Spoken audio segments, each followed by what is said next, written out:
Tous les dimanches, 1h, 2h, Rothschild François Junior analyse, commente et vous aide à mieux comprendre les enjeux sociaux, politiques, économiques. Enjeux sur RFM 104.9 et sur rfmit.com. Un rendez-vous hebdomadaire pour traiter des grands thèmes de l'actualité quotidienne. 1h, 2h, tous les dimanches. Enjeux avec Rothschild. C'est votre meilleur rendez-vous.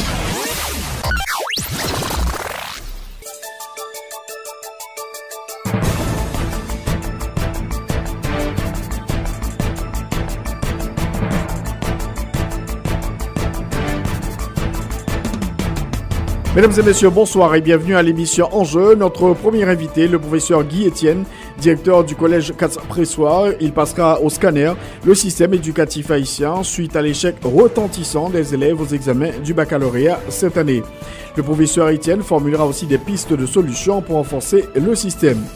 Notre deuxième invité, le professeur et chercheur Lainec Urbon, il répondra à nos questions sur différents thèmes comme les réfugiés haïtiens du Canada, l'exode massif des jeunes vers le Chili, la réhabilitation de l'armée, l'état de santé de la classe politique, l'éducation et la zombification. Encore une fois, bonsoir et bienvenue à l'émission Enjeux.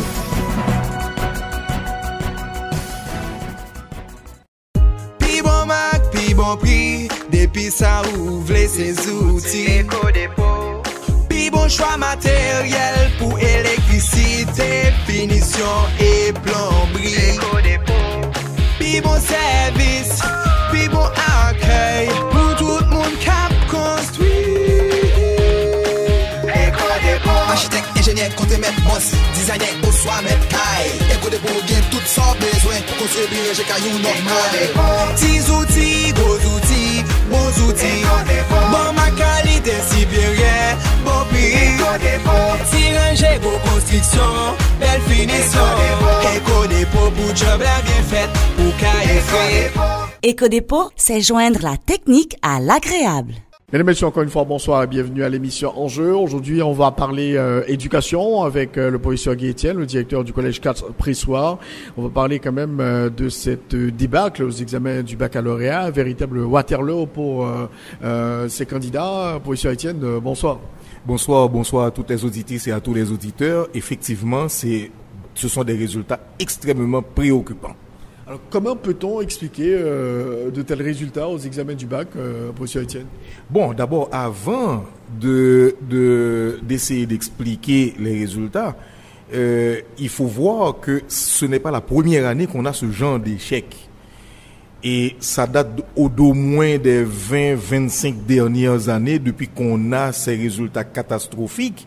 Or, une évaluation est faite pour quoi? Une évaluation est faite pour permettre aux éducateurs de vérifier la qualité de leur travail, de vérifier si les objectifs visés sont atteints et si les objectifs ne sont pas atteints, comment faire pour corriger. Or, si on prend ces résultats depuis toutes ces années-là, qu'est-ce qui a été fait pour corriger ce qui n'était pas correct? Je pense que c'est un cumul de déficiences, de défaillances au niveau du système qui nous amène là aujourd'hui. Il y avait, on se le rappelle, l'examen, on l'appelait le cyclone Bernard dans les années 80. Ben oui, mais il faut dire aussi que immédiatement après les années 80, à la faveur des turbulences politiques, régulièrement, le ministère de l'Éducation réduit le contenu des programmes sur lesquels les élèves ont été évalués. Or, qu'est-ce qu'on constate bizarrement? Plus le ministère réduit le contenu des programmes, plus le pourcentage de réussite est réduit également. Donc, le problème, il est très sérieux. Je pense que nous sommes tous responsables. Je dis nous, les responsables de l'État. Les écoles, les parents, les élèves, nous sommes tous responsables et nous ne pouvons plus rester les bras croisés face à ces résultats catastrophiques. Alors, professeur Etienne, est-ce qu'on peut analyser les chiffres? Donc, il y a des pourcentages qui ont été, des chiffres qui ont été communiqués par le ministère de l'Éducation nationale. Je sais que vous avez fait une analyse quand même de ces taux de réussite, taux d'échec. Est-ce qu'on peut avoir une idée de ce que vous aviez trouvé? Ben oui, je vais tristement partager ces résultats avec le grand public. D'abord, nous devons faire la différence entre les participants, ça veut dire la quantité d'élèves, de candidats qui ont été dans les salles d'examen, et les inscrits Parce que, bizarrement encore cette année, on a trouvé un taux d'absence extrêmement élevé. Et ça, c'est le ministère qui doit justifier pourquoi il y a autant d'absence. Alors, pour bien comprendre, il y a 62 703 candidats dans l'Ouest. Par exemple, on prend dans l'Ouest, puis on va prendre au niveau national. Dans l'Ouest, il y a 62 703 candidats qui ont participé aux examens, contre 84 829 candidats inscrits. Maintenant, de tous ces participants aux examens, le pourcentage d'admis, 14 573 candidats admis sur 62 703, ce qui donne un pourcentage de 23,24%. C'est la catastrophe. Ajourné, 23 030 candidats ajournés, ce qui donne un pourcentage de 36% d'ajournés. Éliminés.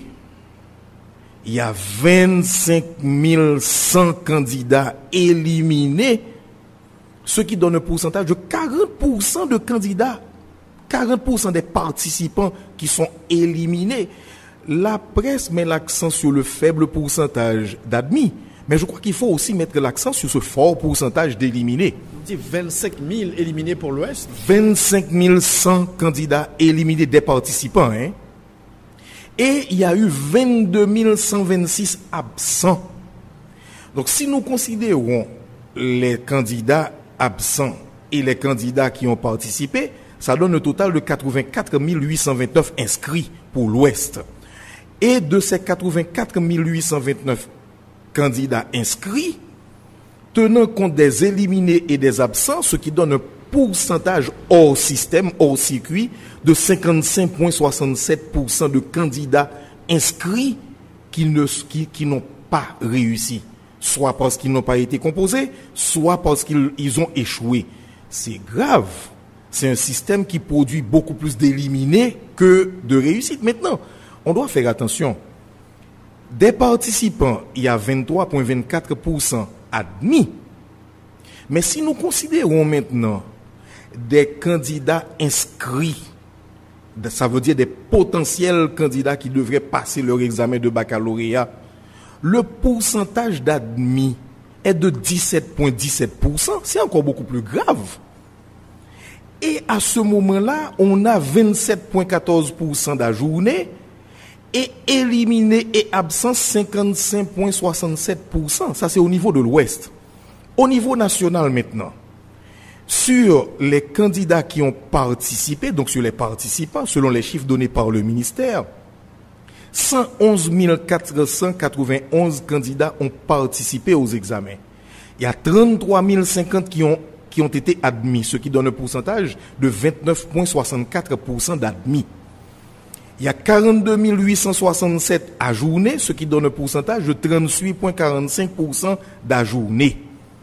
35 574 d'éliminés, ce qui donne un pourcentage de 31,91% d'éliminés. Ce qui veut dire qu'au niveau national, le système produit beaucoup plus d'éliminés que d'admis. Ce n'est pas normal. Et si nous faisons le même raisonnement, la quantité d'inscrits au niveau national, c'est de 138 502, selon les chiffres donnés dans les tableaux du ministère. Et quand nous considérons maintenant les éliminés et les absents, parce qu'il y a eu au niveau national 27 011 candidats qui n'ont pas participé aux examens. Pourquoi? C'est grave. Il faut que le ministère fasse une enquête pour savoir pour quelles raisons ces détenteurs de leurs fiches n'ont pas participé aux examens. Alors, en considérant maintenant les éliminés et les absents au niveau national, ça donne 62 585 candidats qui ont été rejetés, donc qui sont hors système. Ça fait un pourcentage de 45,98% de candidats hors circuit. Et si nous prenons maintenant le nombre d'admis par rapport au nombre d'inscrits, il n'y a que 23,86% d'admis. Il n'est pas normal que le système continue de produire ces résultats. Maintenant, il faut faire attention. lorsque l'extérieur analyse ces résultats, avec ces pourcentages que nous venons de donner là, le certificat donné par le ministère de l'Éducation perd de sa crédibilité.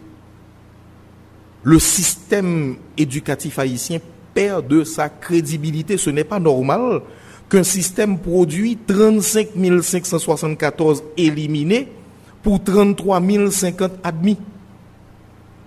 Ça, c'est extrêmement grave. Alors, concernant les éliminés, que pourrait-on dire? Ils ne sont pas à la hauteur ou bien qu'est-ce qui s'est passé? Rationnellement, ils ne sont pas à la hauteur. Si on fait une analyse, on dirait qu'ils ne sont pas à la hauteur. Mais même là encore, il ne faut pas dire seulement que ce sont eux qui ne sont pas à la hauteur. Est-ce que les enseignants qu'ils ont eus pendant ces 13 années ont été eux aussi à la hauteur? Est-ce que maintenant les correcteurs au niveau national ont été aussi à la hauteur? Donc on ne peut pas accuser seulement les candidats qui ont échoué, parce que eux, ils ont voulu, ils sont arrivés en terminale à la faveur de quoi? Comment ont-ils pu faire pour arriver jusque-là? Et s'ils arrivent là maintenant qu'ils échouent, c'est tout le système qui est responsable. Tout le système. Alors, concernant la correction, il y a certains secteurs qui questionnent justement la façon dont les correcteurs ont opéré dans le cadre du processus. Est-ce que vous avez eu vent aussi de cette info, professeur Etienne? Oui. Et là, je suis un petit peu inquiet. Je donne cette information que des correcteurs m'ont donnée. Je n'ai pas vérifié. Malheureusement, je n'ai pas eu le temps de vérifier.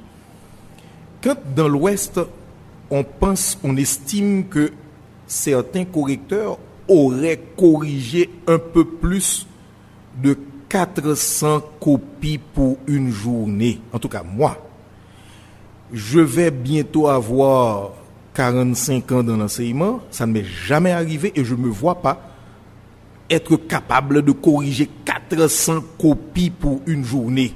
400 copies pour une journée pour un seul professeur, un seul correcteur? Un seul professeur, un seul correcteur. Ce qui a été dit par certains correcteurs. Est-ce que c'est vrai ça? Si j'ai menti, je prie le ministère de bien vouloir me démentir publiquement. Mais selon ce que j'ai appris, il y a des correcteurs qui auraient corrigé un peu plus que 400 copies pour une journée. Donc quelle fiabilité, quelle est la validité de ces corrections-là? Maintenant, au niveau micro, vous savez, je suis désolé de prendre l'exemple du collège, mais je vais me permettre de prendre mon exemple à moi, qui enseigne la chimie depuis près de 45 ans, et nous mettons l'accent sur la préparation des élèves, non seulement pour le bac, mais aussi pour l'université. Or, quand on constate, par exemple, cette année chez nous, que parmi les 10 meilleurs élèves de la classe, ils ne sont pas ces 10 à avoir les meilleures notes aux examens. Par contre, les 10, je ne dirais pas plus faibles, mais les moins performants ont eu des notes spectaculaires. Bon, là, on va dire, ok, ça peut être à la faveur de n'importe quoi. Mais maintenant, quand des élèves, pas seulement de notre école, mais quand on entend des candidats dire que des surveillants sont venus photocopier leurs feuilles d'examen pour aller donner à d'autres candidats, quelle est la validité, quelle est la fiabilité de ces examens? Moi, je crois que nous devons tous remettre en question ce système. Les correcteurs, vous savez, moi je dis, je le répète, je l'ai dit déjà devant plusieurs ministres de l'éducation, étant donné que ici à l'école, nous poussons les élèves sérieusement au niveau technologique. Les élèves de l'école font beaucoup de manipulations de laboratoire. Mais comme on n'en tient pas compte au niveau des examens, je suis obligé de leur dire, si aux examens on vous pose telle question, répondez comme ça pour réussir. Même quand vous savez que ce n'est plus ça, mais répondez comme ça pour réussir. Ce n'est pas normal. Et maintenant, quand l'extérieur, les universités extérieures regardent les textes d'examen qui sont donnés, et à un niveau même maintenant qui devient de plus en plus désuet, et par rapport aux résultats obtenus, encore une fois, j'insiste sur la crédibilité du système qui est profondément affecté. Donc vous pensez vraiment que Haïti risque d'avoir de graves problèmes avec l'international, justement, avec ce genre de résultats, quand on voit ce qui s'est passé au niveau des examens du baccalauréat. Donc le système est complètement décrédibilisé. Mais certainement. 1 + 1 = 2 dans tous les pays du monde et dans toutes les langues. Vous avez envoyé 138 502 candidats aux examens, 33 000 seulement réussissent. D'abord, le système doit être questionné. Et deux, quand on regarde le niveau des textes d'examen par rapport aux exigences internationales, là encore, le système doit être questionné. Donc, si des examens sont en dessous du niveau international, que le résultat soit aussi faible, je ne sais pas quelle université qui pourrait encore donner cette crédibilité au système haïtien. Donc, vous pensez, Guy Etienne, que ça pourrait avoir de graves conséquences, notamment sur les étudiants haïtiens qui voyagent, même qui sont en Haïti? Certainement, parce que autrefois, les étudiants haïtiens qui voyageaient, je prends des cas très spéciaux. Si nous prenons au niveau de l'université de Montréal, autrefois, les élèves, les candidats ou les diplômés, les bacheliers haïtiens étaient admis au niveau de l'université de Montréal. Mais maintenant, qu'est-ce que nous constatons? De plus en plus, l'université de Montréal demande aux aspirants haïtiens, aux inscrits haïtiens, d'aller refaire leur cégep. Parce que justement, le niveau n'est pas correct. Mais si on revient encore un petit peu sur les corrections, nous avons une élève l'année dernière qui a voyagé, qui a été à Paris, qui a fait une présentation au niveau individu et société devant des sommités. Elle a été ovationnée. Je vous dis à Paris, sur la grande scène du Grand Rex, devant des sommités de l'éducation, elle a fait une présentation extraordinaire. Elle a été ovationnée. Cette même élève qui s'est fait ovationner à Paris n'a eu que 100 sur 200 au niveau des sciences sociales en Haïti pour les examens d'État. Donc là encore, quand on fait une étude, il faut certaines fois faire des comparaisons. Il faut faire des analyses comparatives. Si cet élève a pu aussi performer sur la grande scène du Grand Rex à Paris l'année dernière, et que cet élève obtienne 100 sur 200, donc si on regarde ce résultat, c'est un élève, je dirais, médiocre. Parce que 100 sur 200, c'est de la médiocrité. Or, comment un élève médiocre pour le système haïtien a pu se faire ovationner par de grands éducateurs en France? Donc c'est vraiment un système en danger, on peut le dire, professeur Etienne. Certainement. Moi, je suis très, très, très préoccupé. Très préoccupé. Et je pense que il faut absolument que les responsables de l'État, que le ministère de l'Éducation accepte à investir beaucoup plus dans l'accompagnement des écoles publiques notamment, que le ministère investisse dans l'accompagnement des enseignants qui sont en salle de classe. Parce que ce n'est pas normal que le ministère dépense, que l'État haïtien dépense autant d'argent pour les examens d'État et dépense quoi pour les accompagnements? Quel inspecteur qu'on a, quel accompagnement qu'on a, quelle visite? Moi, quand je dis visite d'inspecteur, je ne parle pas des inspecteurs qui doivent venir voir si on a des chaises, si l'école est propre. C'est pas ça. Le rôle d'un inspecteur, c'est de venir voir quel est le niveau académique de l'école. Et pas pour pénaliser, parce qu'on a trop souvent envie de pénaliser les gens.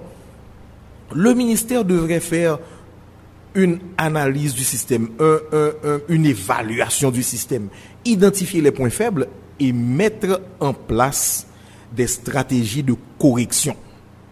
Et là, moi, je pense que, je le dis depuis peut-être 10, 15 ans, il faut que le ministère de l'Éducation fasse des exigences aux directions d'école. Il faut que les directions d'école, que les directeurs d'école soient des formateurs de formateurs. Pour qu'ils soient capables d'identifier eux-mêmes dans leurs écoles les lacunes et qu'ils soient capables d'intervenir. Le système est en danger. Si on ne réagit pas tout de suite, je ne sais pas vraiment à quel niveau qu'on va encore descendre. Donc ça doit pas être un business. Mais dans tous les pays du monde, les grandes écoles ne sont pas des business, au contraire. Dans tous les pays du monde, les grandes écoles, les écoles qui donnent des résultats sont toujours déficitaires. Bon, je suis mal à l'aise pour le dire, le collège Catz-Pressoir est toujours déficitaire. Parce que tout le monde sait que l'enseignement coûte excessivement cher, l'éducation coûte cher, le matériel éducatif coûte cher. Mais avant d'arriver à ce niveau-là, pensons à de vastes chantiers de formation des responsables d'établissements scolaires. Parce que parallèlement, il y en a beaucoup qui veulent vraiment faire de leurs écoles des écoles de référence. Il y en a beaucoup.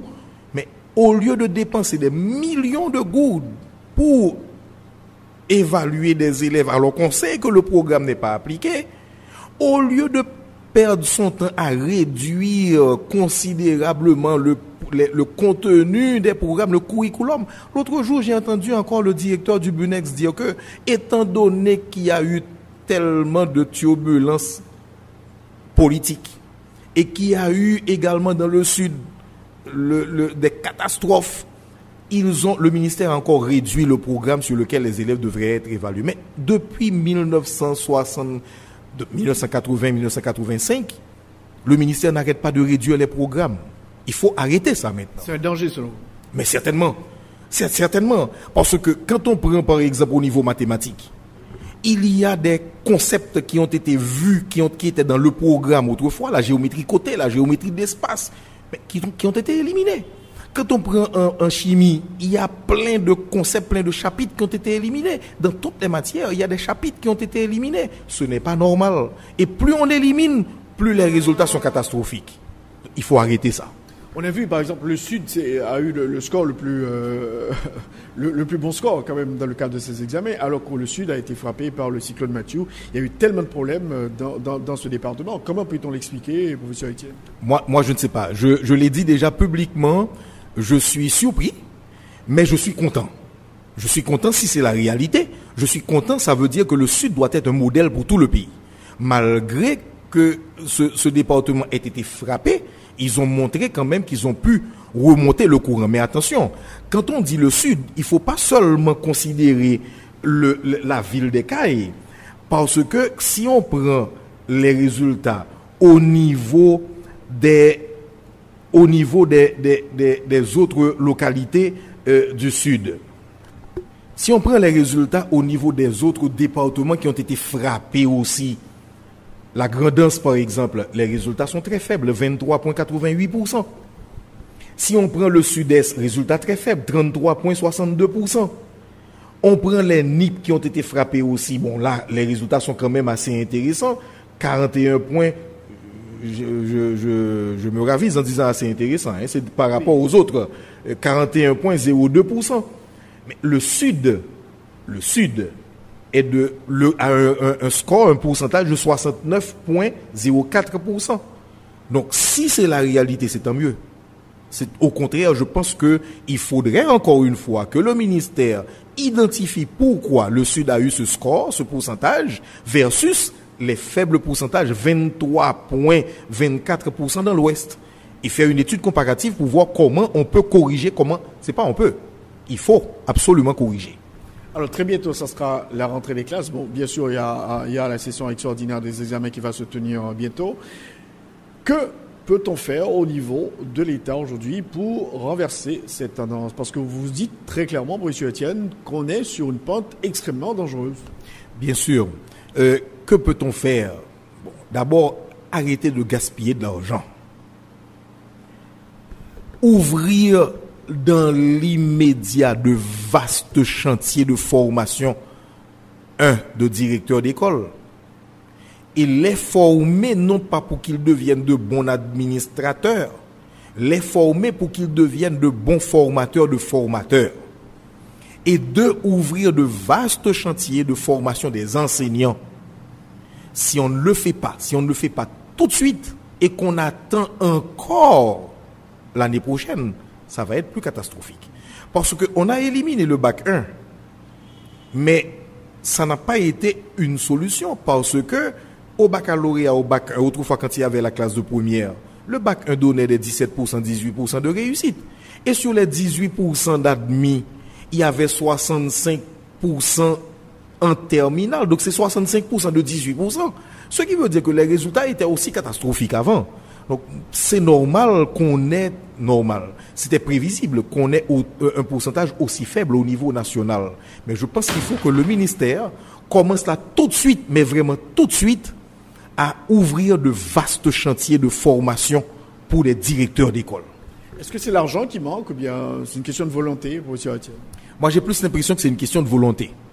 Parce que quand on entend, par exemple, le budget de certains autres secteurs de la vie nationale par rapport au budget du secteur de l'éducation, il faut aller chercher l'argent là où il est et le mettre au service de la formation des formateurs.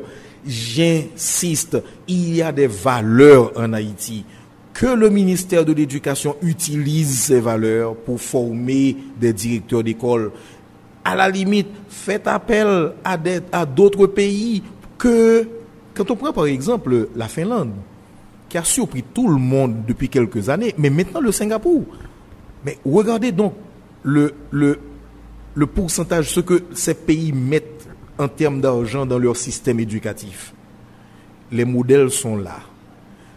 Que les responsables de l'État aillent chercher l'argent là où il est, qu'on arrête de dépenser, de gaspiller. Ce n'est pas normal qu'un ministre, quand il circule à 2-3 voitures avec lui, alors que les lycées n'ont pas de laboratoire, les écoles nationales n'ont pas de laboratoire, il n'y a pas de matériel éducatif.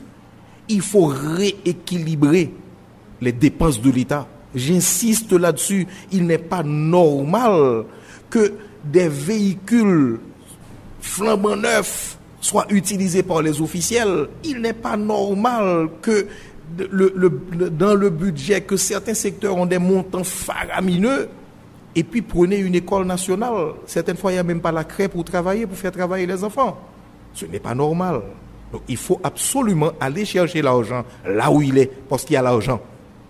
Ensuite, je dirais aussi que les responsables de l'État, particulièrement le ministère de l'Éducation, doit contrôler l'argent ou doit contrôler le travail que font les ONG qui sont en Haïti et qui disent qu'ils investissent dans l'éducation. Ils investissent quoi dans l'éducation?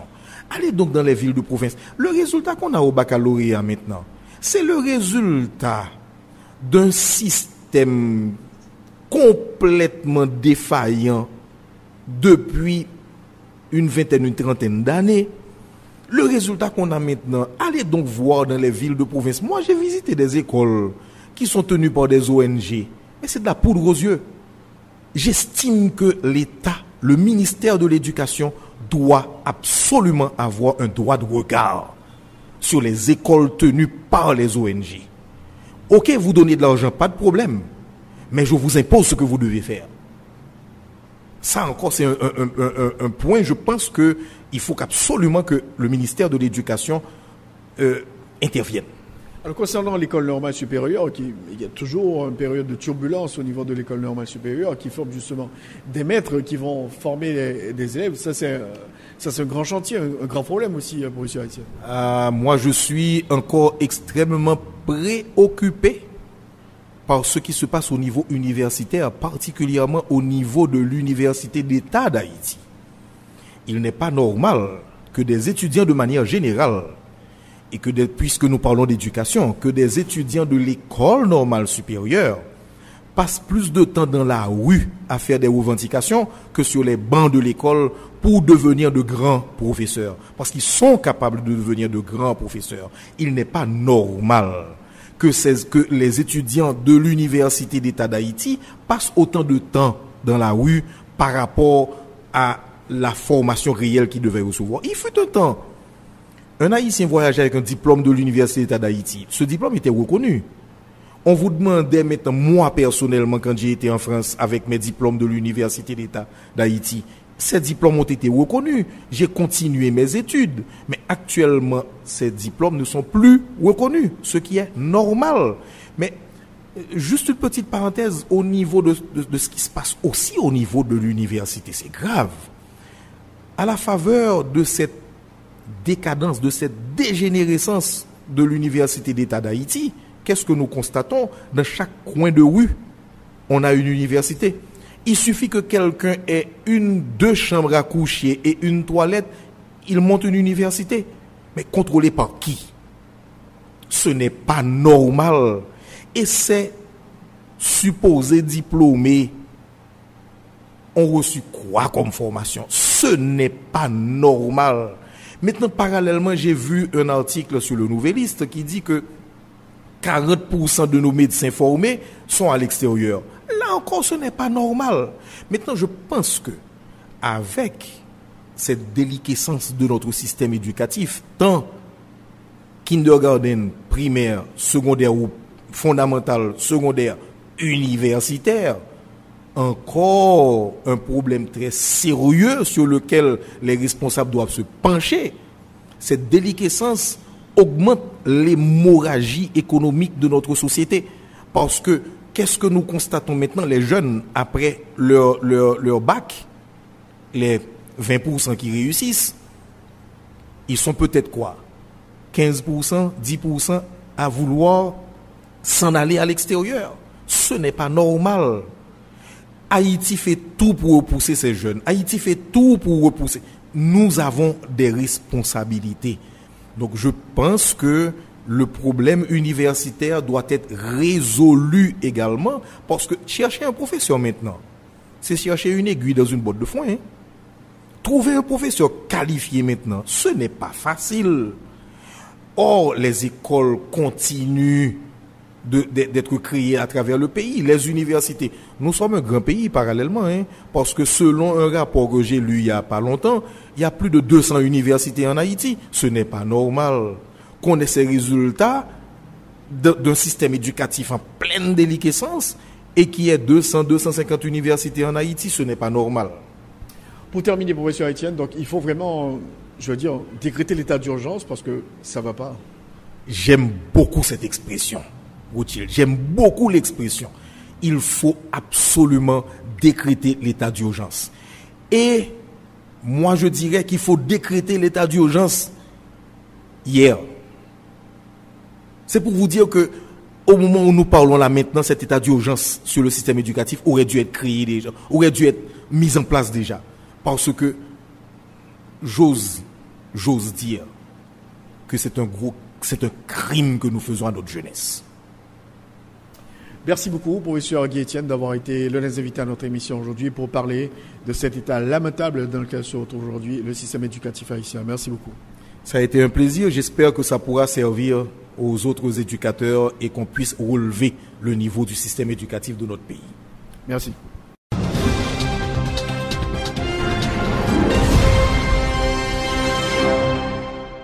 Alors, comme annoncé, notre deuxième invité, le professeur Laënnec Urbon, chercheur. On va parler de plusieurs dossiers qui dominent l'actualité en Haïti.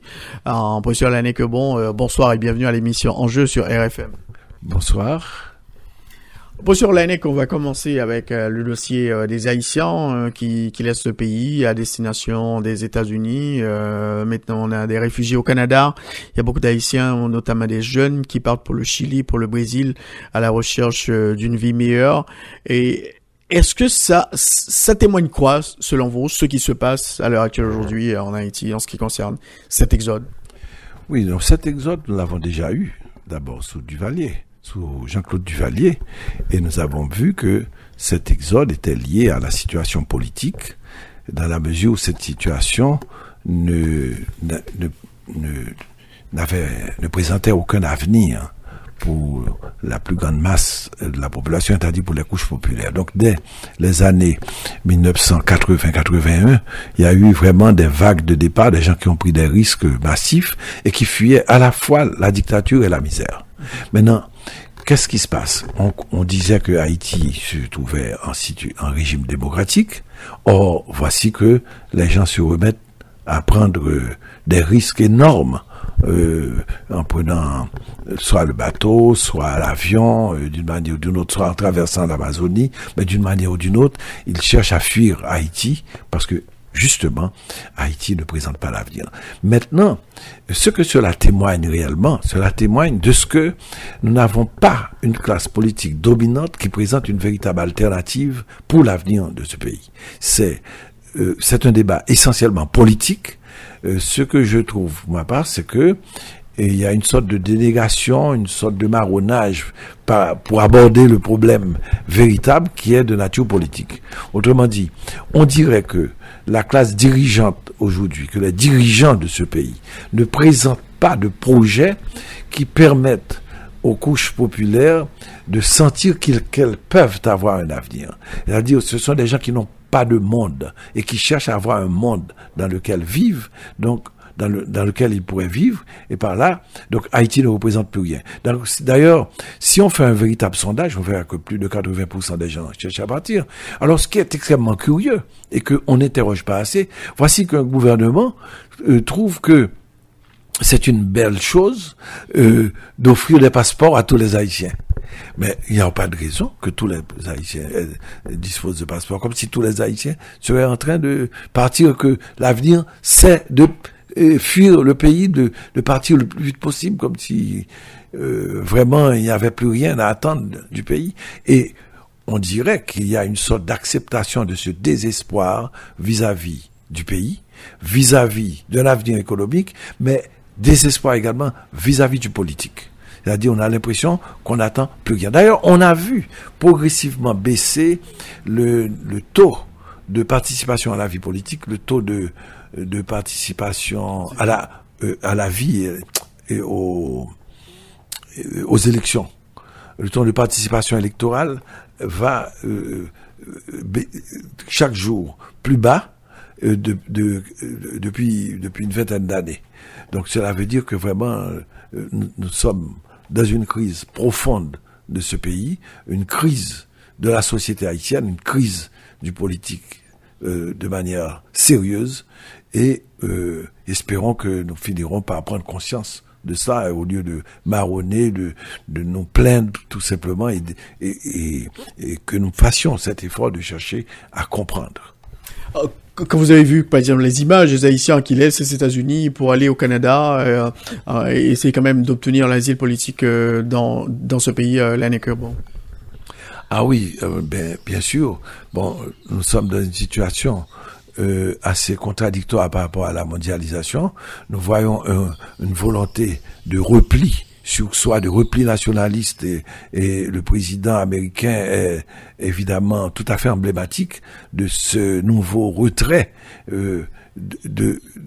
par rapport à la mondialisation, et donc les gens vont vers les pays qui peuvent recevoir les gens. Regardez comment l'Allemagne a été ouverte, le Canada est ouvert, mais ça serait très dommage que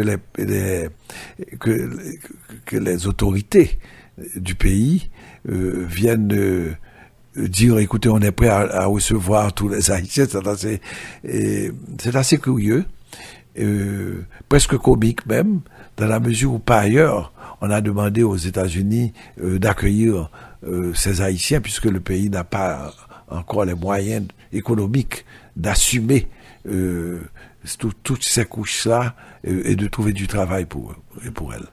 Alors, position Lannecker, bon, quand vous voyez notamment ces jeunes, notamment, parce qu'il y a un flux important de jeunes qui laissent ce pays à destination du Chili, donc c'est une menace pour l'avenir de cette nation? Oui, c'est une menace pour l'avenir de ce pays. Il faut penser que les Haïtiens n'arrivent pas à voir quelle possibilité il y a de travail réel et de travail qui puisse être rémunéré valablement, et pendant que, en même temps, le nombre des partis politiques augmente, donc le nombre de gens qui sont au pouvoir et qui veulent également la meilleure part du budget, ce qu'on a vu, ce fameux scandale d'un État qui veut se dégraisser pendant que on assiste à un Parlement qui se taille la part du lion, en quelque sorte, au niveau du budget. Donc on voit bien que nous sommes en dehors de toute vision réelle d'un État qui s'intéresse au bien-être collectif et qui s'intéresse à la jeunesse de ce pays. Alors, qu'est-ce que ça pourrait impliquer pour, justement, l'avenir du pays, ces jeunes qui partent, professeur Urbon? Ce que ça implique pour l'avenir du pays, moi je trouve que c'est assez grave. Ce sont les forces vives du pays qui s'en vont. Il y a eu un moment où les forces vives du pays partaient également, c'était sous le régime de Duvalier. On a l'impression qu'il y a une sorte de défaite, comme de toutes les luttes, par rapport à toutes les luttes que nous avons menées. Il nous faut prendre acte que nous avons échoué sous plusieurs points, au niveau, que ce soit politique ou au niveau économique. Donc là, vous pensez que le problème est politique, mais il est aussi le problème est aussi politique, est aussi économique, professeur Lannick-Urbon, parce que ils parlent parce qu'ils disent que vraiment il n'y a pas l'avenir, l'avenir est sombre, brumeux, si je peux m'exprimer ainsi, en Haïti. L'avenir est brumeux, mais en même temps, c'est parce qu'ils sentent qu'il n'y a pas de volonté réelle de la part de la classe dirigeante de prendre en compte cet avenir, c'est-à-dire de disposer d'un véritable plan de gouvernement, de véritable plan économique. Je ne vois guère de plan économique qui puisse, qui s'adresse vraiment à ces couches, à ces jeunes et à ces couches populaires. Je ne vois pas. Je vois beaucoup plus de bruit, de nuisances sonores, si je peux parler ainsi, mais que de plans et que de projets véritables concernant l'avenir de ce pays. Donc selon vous, il est absolument essentiel à ce qu'on trouve vraiment une alternative pour renverser cette tendance, parce que c'est vraiment dangereux pour l'avenir de ce pays.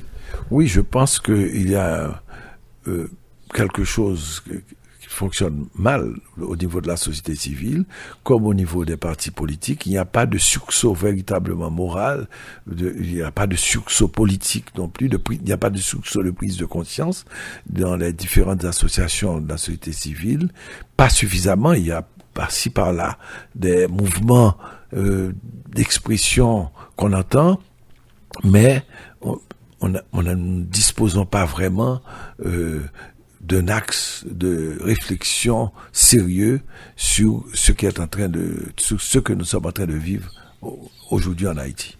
Donc pour vous, les élites politiques, les élites économiques doivent quand même agir sur ce terrain pour éviter que tous les jeunes du pays partent vers l'étranger. Oui, on a l'impression que les élites politiques comme les élites économiques entrent dans une sorte d'hibernation ou bien sont comme malades et n'arrivent pas à se redresser.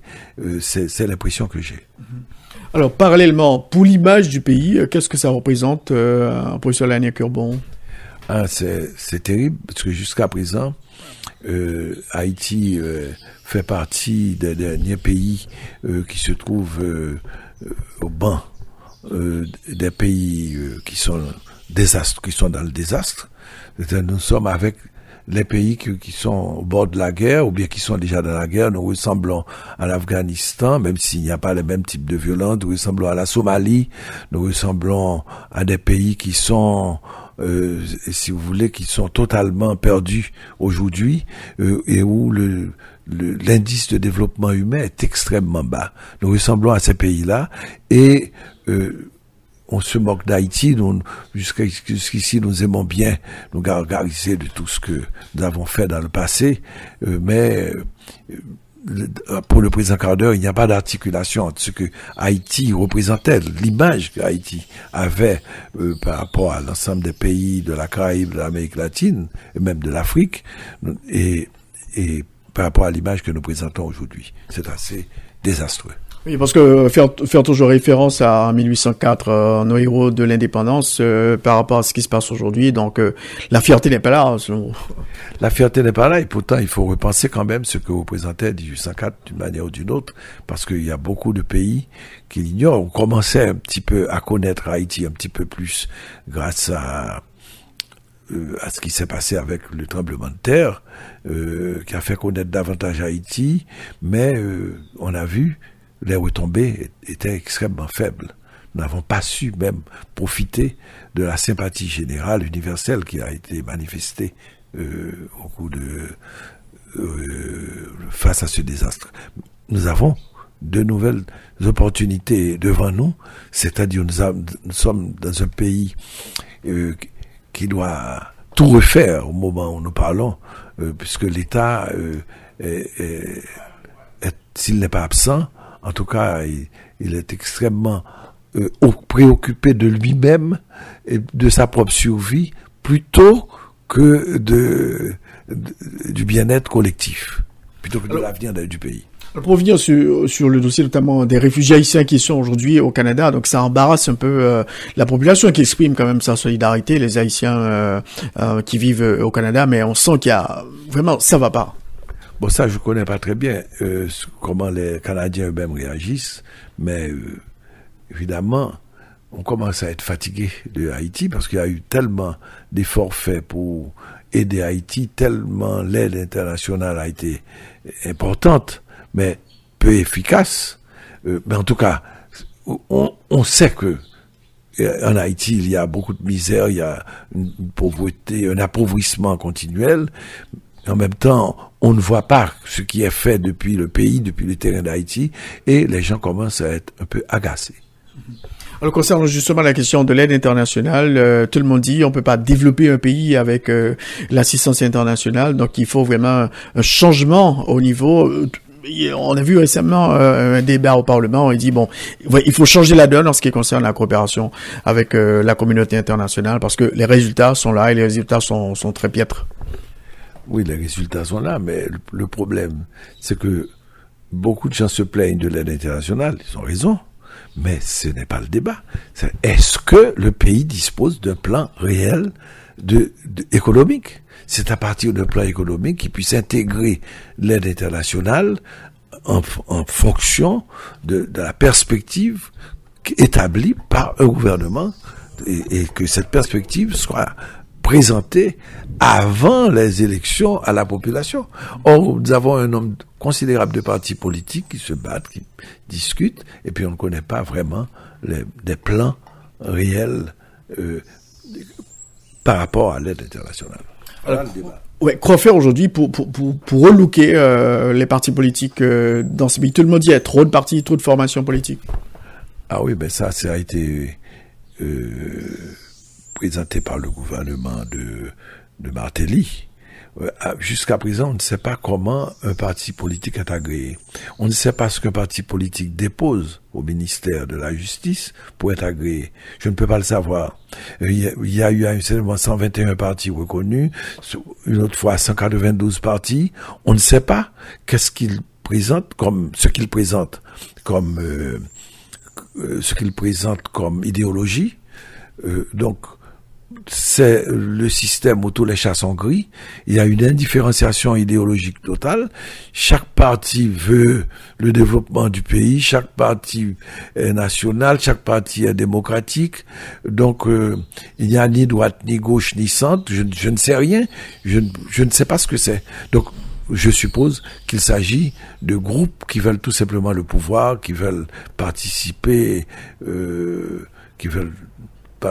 au budget du pays et puis qui voient que c'est là qu'ils peuvent avoir un avenir économique pour eux-mêmes. Donc, je ne pense pas que ces partis sont intéressés par le pays. Alors, il y a un débat à l'heure actuelle, la question de la réhabilitation au nom des forces armées d'Haïti. En tout cas, c'est décidé par le gouvernement. Le processus est en cours. Quelle est votre vision en ce qui concerne la question de la réhabilitation des forces armées d'Haïti? Tout le monde dit qu'il faut une armée professionnelle. Vous pensiez à quoi, Laine et Curbon? Bon, dire qu'il faut, c'est vraiment, on peut dire beaucoup de choses avec sa langue. Il y a beaucoup de choses qui se disent. Mais là, on ne voit pas ce que peut représenter une armée dans un pays où on se demande avec quel argent on fait l'éducation de ce pays, avec quel argent. On n'a même pas assez d'argent pour faire entrer tous les Haïtiens dans une école et pour les maintenir dans une école. Alors, avec quel argent vous allez produire une armée du jour au lendemain? Alors, il n'y a pas une histoire de l'armée récente, on ne la connaît pas. où sont-ils les anciens militaires? Qu'est-ce qu'ils disent de ce que représentait l'armée? Mais il y a longtemps que l'armée s'est elle-même sabordée depuis 1991 avec le coup d'État, et puis bien plus tard. C'est sabordé presque. Mais maintenant, ceci dit, j'aurais jamais, moi-même, si j'avais quelque chose à dire, je n'imaginais pas, je n'arrive pas à imaginer qu'on puisse du jour au lendemain demander à une institution de disparaître du jour au lendemain. Ça, je ne comprends pas. Mais deuxièmement, il faut des études, il faut de la recherche, il faut des débats publics sur cette question. Haïti a besoin certainement d'une force publique, mais je ne vois pas à quoi va servir ce type d'arme. Je ne vois pas. Donc selon vous, ce serait essentiel d'avoir une force publique, on peut l'appeler une force de défense, etc. Mais il faut des études approfondies, il faut voir socialement ce cela représente. Il faut des débats publics. Il faut que je sache, il faut que tout le monde sache, il faut que tous les citoyens participent, il faut trouver un système qui permette à la population de s'exprimer sur cette question. Alors concernant l'armée, justement, tout le monde critique, voilà ce qui s'est passé pendant la période des forces armées d'Haïti, mais tout le monde dit aussi que la MINUSTAH, il y a 27 armées, un peu moins aujourd'hui, qui sont présentes sur le terrain. Quand vous comparez les armées chiliennes, les armées brésiliennes, argentines, elles étaient mêlées aussi dans des actes extrêmement graves en ce qui concerne les violations des droits humains, mais les responsables ont su réhabiliter ces institutions. On pense que aussi c'est possible pour Haïti. Réhabiliter ces institutions, mais qu'elle est déjà morte. Mais là, vous parlez oui, c'est ce qu'on aurait pu faire en 1994. On ne l'a pas fait. Alors, dans ce cas-là, il faut repenser complètement les choses sur ce rapport-là, faire de la recherche, comme je viens de le dire, des débats publics sur la question. Il faut que soit étalé aux yeux du public tout ce que représentait l'armée jusqu'à présent, jusqu'en 1994. Qu'est-ce qu'elle a fait? Qu'est-ce qu'on lui reprochait? Qu'est-ce qui s'est passé? C'est sa politisation qui a été le problème principal aussi. Donc l'armée, oui, mais quand même, il faut une réflexion. Je ne dis pas l'armée, oui. Non, je ne dis même pas ça pour le moment. Dans l'état actuel de ce pays, pour moi, la question centrale, c'est d'avoir une masse critique de gens qui accèdent à l'école. C'est le fond du débat. C'est l'éducation pour tous qu'il faut pouvoir penser dans ce pays pour pouvoir remettre le pays debout peu à peu pour créer la possibilité d'un avenir pour Haïti. Il y a le secteur de la communauté internationale qui disent, il faut renforcer la police nationale, on n'a pas vraiment besoin d'une armée maintenant en Haïti. Vous partagez cet avis? Oui, bien sûr, je pense que la question de la police est capitale, mais pour le moment, la police, on ne sait pas ce que c'est. Ah, vous savez, je n'ai pas de gasoline. Oh, vous savez, je n'ai pas de plan. Oh, quand on regarde comment la police se comporte dans la circulation, elle crée des embouteillages, elle se présente, elle pavane, il y a un problème de la création de cette police-là, de sa formation, de la critique ouverte de la police, parce que c'est l'argent du pays qui fait la police. Donc il faut penser sérieusement comment la police peut vraiment servir ce pays. Je sais qu'il y a beaucoup d'intellectuels qui s'étaient prononcés très clairement contre l'intervention étrangère en Haïti, notamment le déploiement de la MINUSTAH qui commence à s'en aller et qui va laisser le pays à la fin du mois, au mois de septembre prochain, remplacé par la MINUJUST. L'année que vous pensez que c'est une bonne chose, le fait que la MINUSTAH, elle se décide à partir? Oui, c'est une bonne chose. Mais maintenant, je pense que la MINUSTAH aurait dû commencer par la question de la justice, bien avant. Ce par quoi elle se termine, c'est ce par quoi elle aurait dû commencer. C'est la question de la justice qui est le problème principal dans ce pays-là. Et puisque le système judiciaire est malade, on ne sait pas vraiment ce que c'est. Et nous avons vu comment il est extrêmement difficile. On voit à travers les prisons, à travers le banditisme, à travers un certain nombre de problèmes, à travers la corruption, on voit que la justice ne fonctionne pas dans ce pays-là. Donc il fallait commencer par là. Là, ils vont déployer la MINUJUST pour essayer de renforcer la justice en Haïti. Vous pensez que ça sera payante? Bon, l'Haïti a besoin d'une aide pour renforcer la justice, ça je le pense. Je le pense sérieusement, bien sûr. Alors, autre question, un débat très animé aujourd'hui sur la question du mariage pour tous. Il y a cette loi qui a été adoptée par le Sénat de la République qui bannit entièrement le mariage pour tous dans le pays. C'est bon signe moralement, selon vous, l'année Curbon, ou ça pose problème pour le pays? Bon, il y a tellement de problèmes de corruption dans ce pays-là, donc on a l'impression qu'on a affaire à des tartuffes. Donc c'est ça qui les intéresse. C'est ça pour le problème principal de ce pays. Je crois pas que personne ne posait ce problème-là. Donc ça, c'est se créer des problèmes qui ne sont pas posés. Et donc c'est faire diversion. Et je ne voyais pas pourquoi une loi comme ça se présente alors que il n'y a pas de problème à ce niveau-là. Et pour les pères conscrits de la nation, il faut quand même renforcer la famille. Ouais, non, mais il y a beaucoup de choses qui devraient renforcer. D'abord la lutte anticorruption, et puis abandonner cette idée-là de vouloir prendre la plus grosse part du budget. Ce sont ces questions-là qui les rendraient crédibles. Mais je pense qu'ils ne sont pas crédibles. Alors, autre dossier aussi, la question des vaudouisants. On a vu, ça fait 2 semaines que les vaudouisants essaient quand même d'obtenir, si vous voulez, leur légalité, avoir un mandat légal pour qu'ils puissent notamment officier dans les mariages, etc., dans les cérémonies rituelles.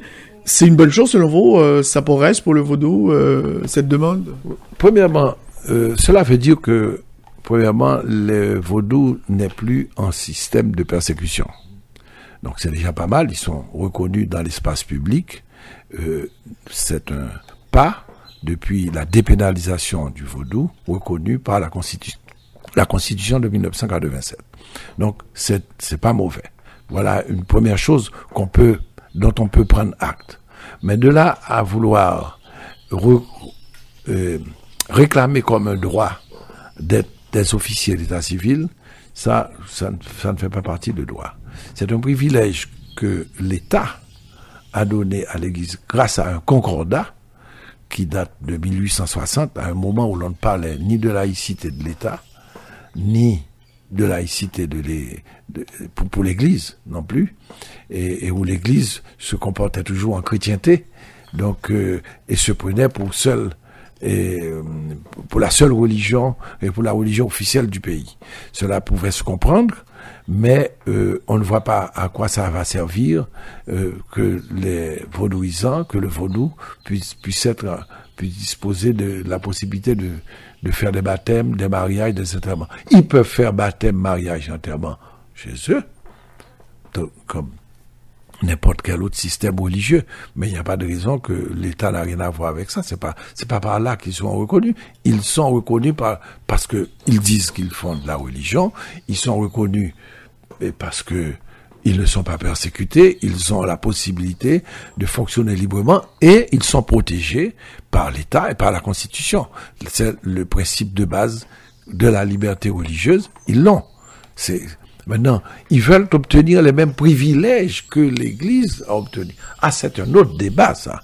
Mais ça dépend de l'État. C'est l'État qui doit se poser cette question. C'est pas le vaudou. Le vaudou, maintenant, est libre de ses mouvements. Mais, qu'il réclame des privilèges, ça, c'est autre chose. Mais ce n'est pas un droit. Ni même de la part de l'Église, parce que un peu partout dans le monde, l'Église, avec la montée de l'idée d'état de droit, d'état démocratique de droit, l'Église d'Espagne accepte de perdre un certain nombre de privilèges. C'est ce qui s'est passé. Ensuite, au Canada, c'est la même chose avec la Révolution tranquille. L'Église accepte de se délester en quelque sorte d'un certain nombre de privilèges. Ce n'est pas le moment maintenant de rendre l'État maintenant absolument encombré par des pratiques religieuses qui viennent lui rendre service en quelque sorte. Parce que c'est un service que le vaudou voudrait rendre à l'Église. C'est ça qu'il demande. Mais est-ce que l'État le lui demande? Est-ce qu'il y a matière à débat? Est-ce qu'il veut? Mais pour cela, il doit comprendre, le vaudou va entrer dans une série de transformations de lui-même, puisqu'il va prendre l'Église ou le christianisme dominant comme son modèle. Et il va entrer dans une série de transformations. Ensuite, deuxièmement, il va falloir connaître tout ce qui se passe à l'intérieur du système. Il faut que le système devienne transparent, parce que le vaudou a vécu souvent dans une relative clandestinité et avec des possibilités de surenchère au niveau de ses pratiques, de ses forces réelles. Donc, on va avoir besoin de connaître tout ce qui se passe. Donc, on va avoir besoin de la transparence à l'intérieur des pratiques du vaudou, de l'ensemble des pratiques du vaudou. D'abord, le baptême. Parfois, c'est une loi qui demande le baptême catholique. C'est compliqué. Donc, il faut bien qu'il distingue ce qu'il appelle le baptême, à moins d'imiter l'Église catholique. Deuxièmement, il faut qu'il sache ce que c'est que le mariage, distinguer bien le mariage mystique des autres mariages. Ensuite, pour les enterrements, idem. Les funérailles peuvent se faire de manière différente, mais on n'a pas besoin pour cela de l'aval de l'État. Ils n'ont pas besoin d'être reconnus par l'État. Ils sont reconnus puisque la liberté religieuse est établie pour le vaudou. Il parle de quand même, l'autre jour, ils ont parlé de caractère discriminatoire de ces décisions prises par un magistrat, justement, qui a refusé de l'accorder ce mandat, parce que le magistrat a dit, il n'y a pas de cadre légal régissant la matière. Non, il n'y a pas de discrimination, puisque l'Église catholique n'obtient pas ça comme si l'Église l'obtient et que vous voulez obtenir la même chose que l'Église, il faut savoir que l'Église est en train elle-même de régresser, d'accepter de perdre un certain nombre de privilèges, et de plus en plus, parce qu'elle veut participer à toute cette question relative à l'État, à l'autonomisation de l'État. Donc il faut penser cette question-là. Ensuite, deuxièmement, moi je crois que il n'y a pas de discrimination réelle là, à ce niveau-là. C'est que ce qu'il faut souhaiter, c'est que l'État se déleste de tous ses privilèges pour toutes les religions. C'est ça qu'il faut penser. Donc ce qui est posé là, c'est la question de la laïcité réelle de l'État et qui, elle, peut permettre la protection de toutes les religions. Parce que si l'État lui-même s'encombre de religions, on ne sait pas combien de religions vont naître, vont apparaître, et combien de nouveaux mouvements vont apparaître et vont pouvoir faire les mêmes réclamations. L'idéal, c'est pas l'idéal, c'est ce qu'il faut rechercher pour le président Carter, que l'État se déleste de tout cela, et qu'il se sente libre par rapport à toutes les autres religions. Donc, autrement dit, sous un certain rapport, le concordat peut avoir une certaine obsolescence, il va falloir, l'État peut demander de repenser ce type de convention avec les autres systèmes religieux. Selon ses avantages, selon ses besoins.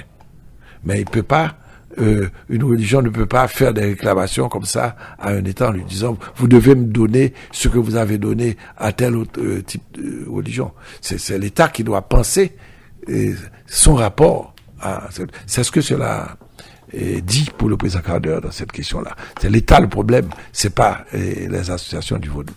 Professeur Lanny Kerbon, l'autre jour, il y avait un débat justement sur la question de la zombification. On avait évoqué l'éventualité d'une loi sur la zombification. Est-ce possible? Non, il n'y a pas de loi possible la zombification. Parce que la zombification, c'est un phénomène dans lequel il y a du réel et de l'imaginaire. Beaucoup plus de l'imaginaire et du réel, donc c'est très difficile de faire une loi là-dessus. Donc une loi là-dessus permettrait tout simplement un emballement de ces questions-là à travers le pays, et donc ça serait funeste, parce que quand il y avait des lois sur ces questions-là, c'était un moment où l'on assimilait le vaudou à des pratiques de magie et de sorcellerie. Donc cette position n'est plus de mise. Il y a des gens qui continuent à le faire, certes, mais cette position n'est plus recevable, en quelque sorte, parce que plus on connaît le vaudou, plus on voit que on ne peut pas l'assimiler à ces pratiques qui sont périphériques au vaudou, et qui sont mêlées de réel et d'imaginaire. Donc, ça serait imprudent. Parce que là, on parle de doigts, là. Non, ça serait imprudent, ça ne peut pas rentrer dans il n'y a pas des pratiques c'est extrêmement difficile j'aimerais bien savoir comment formuler ce type de loi. Parce que comme vous dites, c'est imaginaire. Tout le monde dit, bon, il y a les zombies. Moi, j'ai pas encore vu de zombies, etc. Les zombies existent, les zombies n'existent pas pour certains. On ne prend pas au sérieux. Et puis, à quel moment ce problème se pose? Qu'est-ce qui prend le Parlement d'entrer dans des questions? Peut-être à cause de cette demande du vaudou. Mais ça n'a rien à voir.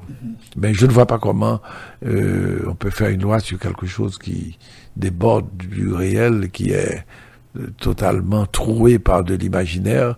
Je ne vois pas de quoi on va pouvoir parler. Donc scientifiquement, ça sera extrêmement difficile. Scientifiquement, c'est difficile. C'est difficile. C'est difficile et imprudent. Alors pour terminer, professeur Laennec Urbon, pour l'avenir du pays, tout le monde dit que l'avenir est sombre. Est-ce que quand même vous voyez actuellement des lueurs d'espoir dans certains secteurs pour Haïti? Tous les secteurs qui se battent pour l'éducation pour tous pendant les 6 premières années, pour tous les Haïtiens à travers tout le pays, et que l'État puisse s'intéresser à ce que toutes les écoles, même privées, disposent du même programme avec les 2 langues, créole et français, à travers tout le pays. Ça la chose fondamentale pour que le pays se remettre sur pied. Tous les secteurs qui se battent autour de ça, eh bien, autour de cette éducation qui va permettre, pas seulement d'avoir les 6 années, mais qui permettra d'ouvrir définitivement le pays au secondaire, puis à l'université. On sent qu'il y a une demande de la part de toutes les familles, puisque les Haïtiens dépensent l'essentiel de leur argent pour l'école. Donc, ça veut dire qu'il y a une attente, une demande, et c'est là qu'il va falloir travailler. Donc c'est le chantier le plus important. On a vu cette année cette débâcle aux examens du baccalauréat. C'est le chantier le plus important puisque le débâcle, justement, c'est ce que veut dire cette débâcle. Alors merci beaucoup, professeur Laennec Urbon, d'avoir été l'un des invités à notre émission aujourd'hui. Merci beaucoup. D'accord, avec plaisir.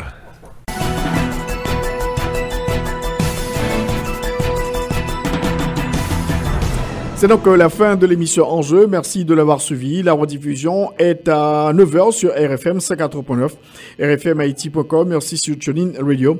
Je rappelle qu'on a eu 2 invités aujourd'hui, le professeur Guy Etienne et le professeur Laennec Urbon. Bon dimanche à tous et à toutes. Au revoir.